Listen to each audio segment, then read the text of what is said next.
Hello, welcome to this your channel of the better Eurofan. Thanks me. After the electronic party offered to us by Lumix and Pia Maria in last year's contest, in which however they break after being eliminated in the semi-final, despite being one of the biggest threats of the edition, Austria continues with its participation, looking to revert their last results and being among the finalists again. For now, we will know more about the artists that will have the task of representing the Central European country on the main stage of Liverpool. Here we go.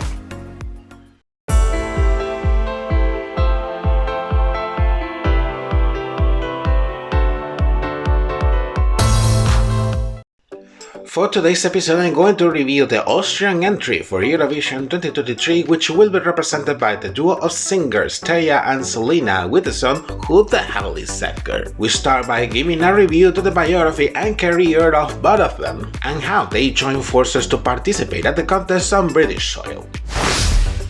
Theodora Spirich, mostly well known as Teya and sometimes known as Thea Devi, is an Austrian singer and songwriter, born of Serbian parents and coming from the city's capital, Vienna. At the age of 12, she develops her passion for music, having her first experience on stage playing the saxophone in a jazz orchestra. Much later, she will start to write her own songs at the age of 17, going on to participate in several songwriting camps around Europe, including the Eurovision Song Writing camps. In fact, she has been previously involved in the Eurovision world, as she went on to participate in 2019 and 2020 on the selection processes not only in her native country but also in Serbia. She applied first in late 2019 in the Austrian internal selection with the song Judgment Day, having been among the 3 shortlisted candidates, but then the Austrian public broadcaster would pick singer Vincent Bueno, as we already know. Far from giving up, she will try it again, attempting to participate in the then Serbian national final Eurovision, with the Serbian version of this same song named Sunjedan,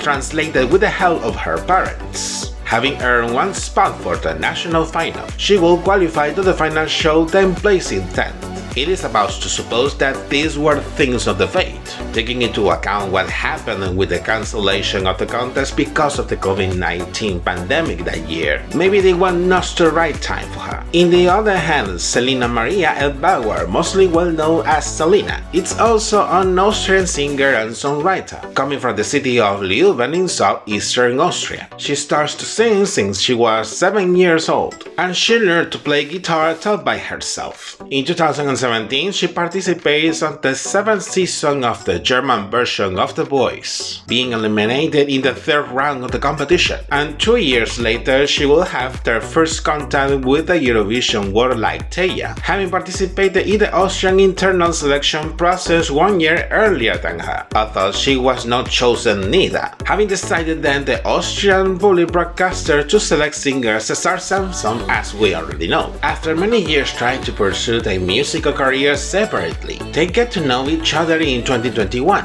while they were participating of the 5th season of the talent show Starmania, produced by the Austrian public broadcaster, a format that was rescued by the broadcaster after many years without being on air. They quickly became very good friends, and since then they started to work together in music, without knowing that they would share together the dream of representing their country at the contest since they were little girls. Following the same strategy of previous years, the Austrian public broadcaster will make use once again of an internal selection to select both the artist and the song that will represent the country at Eurovision. This time it was known by November of last year that 15 artists from the Austrian musical scene were invited to partake of live auditions. Their proposals will be reviewed by a jury composed of experts on Eurovision in both Austria and abroad, as well as by Eurofans coming from most of the participating countries, with this being a change compared to the last edition, following a similar trend on the last few years by its neighbor Switzerland to internally select their entry. Then in late last January, Teya and Salena are announced as the Austrian representatives in a special show of the Austrian public radio, while the song was officially released on March the 8th, matching with the International Women's Day, together with its accompanying official music video. extremely catchy, like both itself have written it. Now here comes the analysis according to what they have presented in their proposal. The melody is undeniably a quite contemporary pop track with elements from electronic music. It has a very dynamic and edgy rhythm during the most part of the song except for the bridge, which will make you move your body one way or another, like the song is taking possession of you. Both Teya and Salena's voices are quite good, in which they transmit joy, sass and fun. There are some parts of the song in which they perform some high keys, featured by her voices along with backing singers in those parts of the song. Talking about the lyrics, it was written by them during their participation in a songwriting camp for Eurovision on Czechia, along with the Swiss producer Pelle Loriano and Slovak musician Ronald Janeček. The name which is referred in the song's title, if you do not know it yet, it is from the American writer and poet Edgar Allan Poe.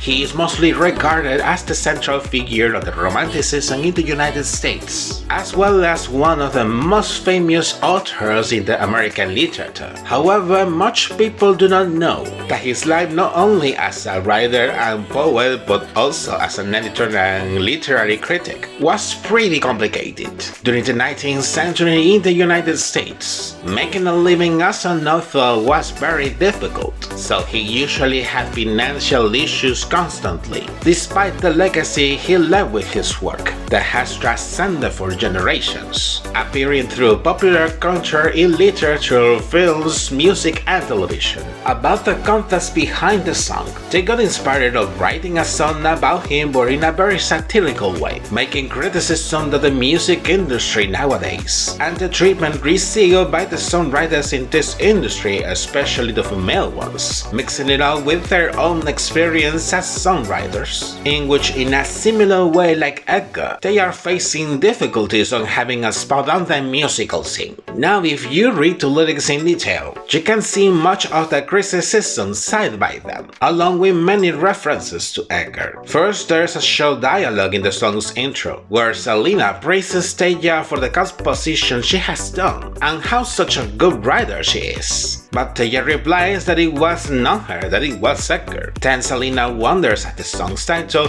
who the hell is Edgar? From here, the first verse is performed by Teya, joined by Salena later, in which she relates that she has been possessed by Edgar, and discovering how skilled and fast is he for writing songs, thinking they could be rich with him. In the chorus, where there is a short expression in Italian, "O mio padre," is reaffirmed the possession of Edgar on Teya's body, repeating his last name over and over again. In the second verse performed by Salena, she thinks about calling a doctor, an exorcist, or maybe find Shakespeare to give a little text to the composition. But even so, they are already thinking of a possible performer for the new song.